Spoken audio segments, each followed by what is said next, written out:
जहाज हो राजा, पैसा खवा में ले जहाज हो राजा। कलकत्ता के पैसावा बेकार हो राजा, कलकत्ता के पैसावा बेकार हो राजा। पैसा खवा में ले जहाज हो राजा, पैसा खवा में ले जहाज हो राजा।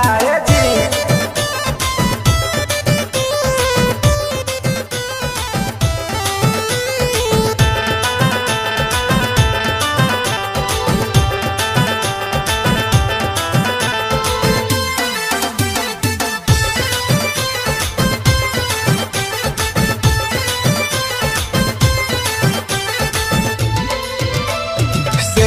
जहाज चले नदी किनार में, धीरे से चलाना पिया, नजर न लगाना जी।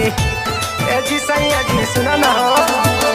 से हो जहाज चले नदी किनार में, धीरे से चलाना पिया, नजर न लगाना जी, नजर न लगाना जी। पकड़ा बहिया हम गिरबै हो राजा, पकड़ा बहिया हम गिरबै हो राजा। सुनो ना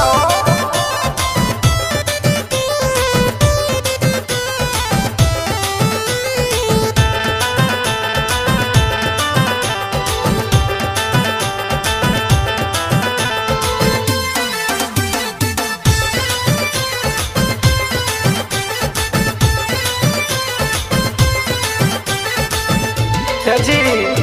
सुना हो दीपक पिया दिलावा के बात हो, उहे जहाजिया पबीती सारी रात हो। ए सैया जी